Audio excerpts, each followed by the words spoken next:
Okay, I hope you're doing well. Happy Friday. Hope you're ready for a great weekend, as you can see up here at Lake Simcoe. So I can't complain.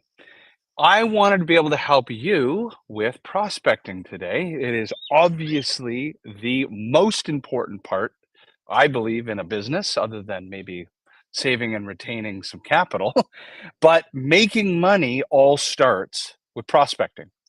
It's the biggest challenge that most of our customers are having, and they're wondering what are some best practices. I wanted to make this very tactical for you as a founder or a chief revenue officer on some things that you can do. Now, if you think about prospecting, here's what you can control. You can control the stories you tell, the mediums at which you tell stories, and the cadence and sequence at which, or the order of operations in which you tell those stories.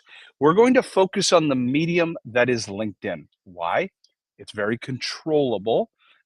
No, and it is very direct. It has what's called double potency, meaning I send a message to you on LinkedIn. It goes into your inbox and stays in your inbox in LinkedIn.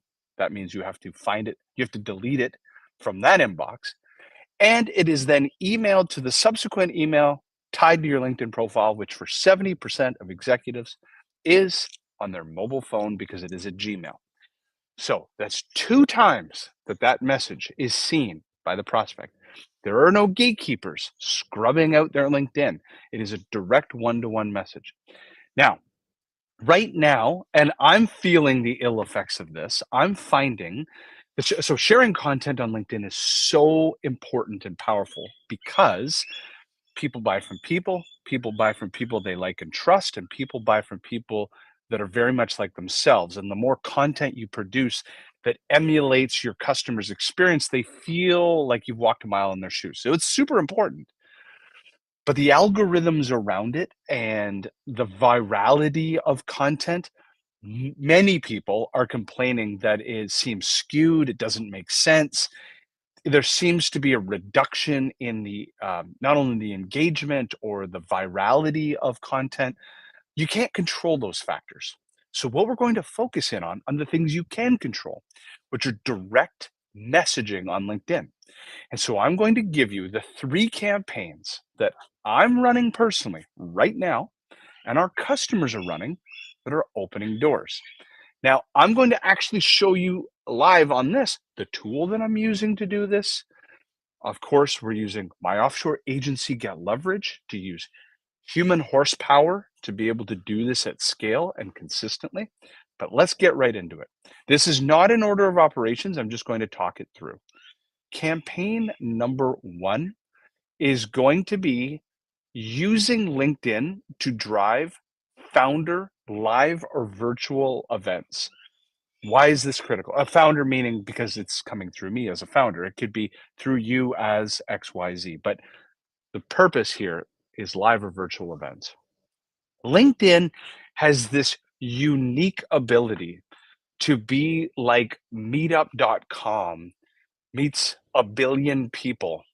There's a human face on a profile. There's skills and expertise on a profile. There's so it has all the left brain data and it has all the right brain creative engagement all baked into one tool.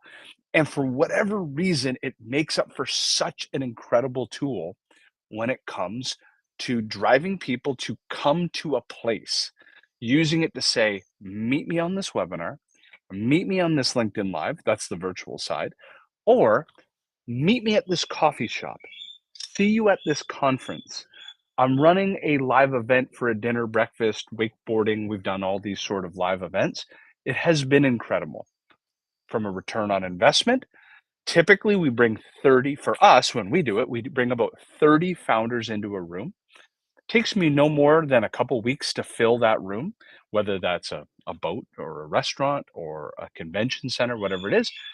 It's just, and some of that comes from my first degree connections, some of that comes from my second or third in a network of a geographic area. I'll usually over invite because inevitably, let's say I'll invite 35 that will accept, 30 will actually attend. From that, inevitably, three or four founders will become customers. The time it takes to do this, and again, let me just share my screen. I want to make this real for you. What we do is we apply a tool called Expandy. It is a VPN system where we become our customers, whether they are a chief executive officer, a founder, a chief revenue officer. We are engaging every day as them running campaigns. This is campaign number one that I just described, which is the free event meetup. It has been, while it's not the most scalable, it has an incredible conversion because people meet you, they press palms, they shake your hand, and it turns into business. So that's campaign number one. Campaign number two.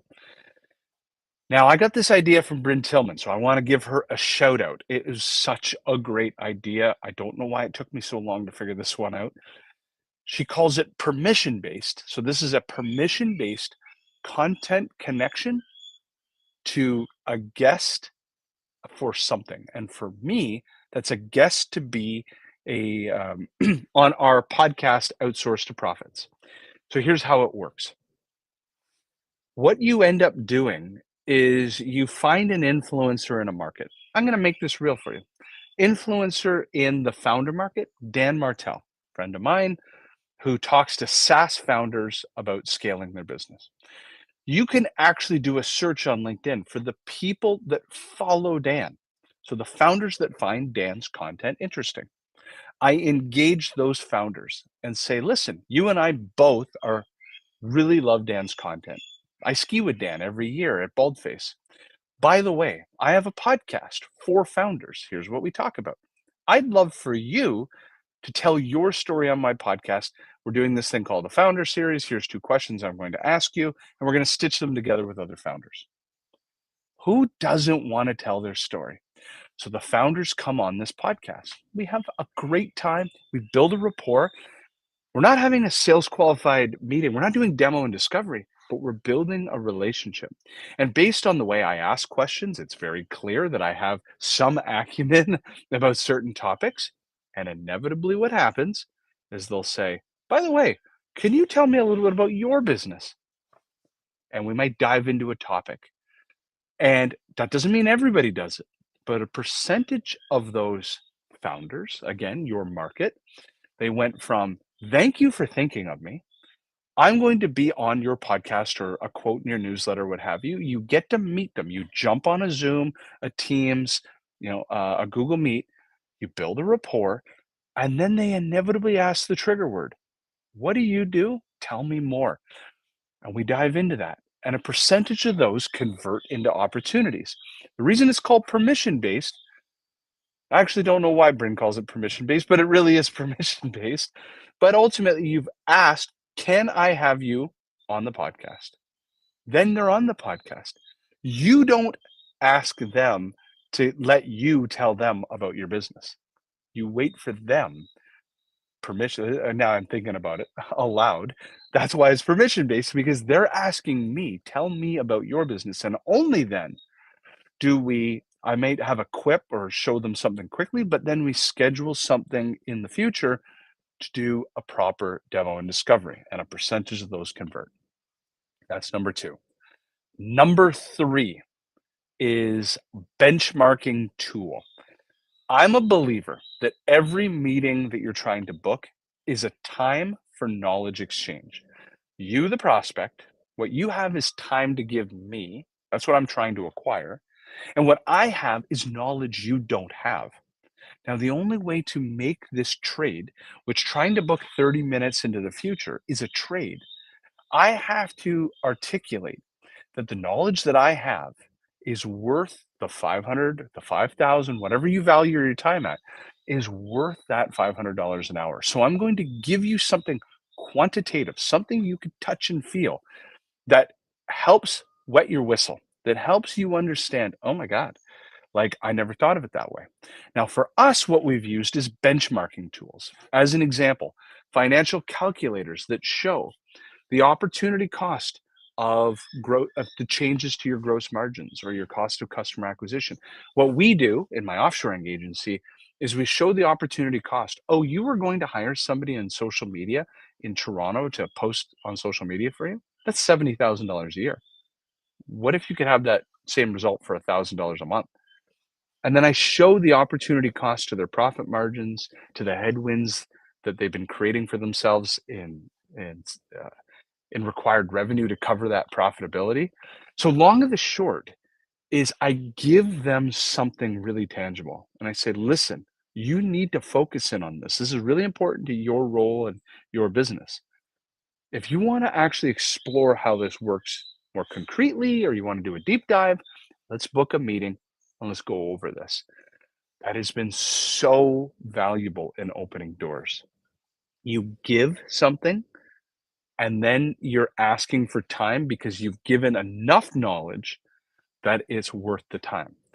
So I hope that this is valuable for you. You saw in this video what Get Leverage obviously does is we provide the humans that you have the reach and reputation on LinkedIn, but you do not have the time to be consistent in engaging 50 people every day. And if you want to engage 1,000 people a month to have conversations, these are the types of campaigns I recommend that you run.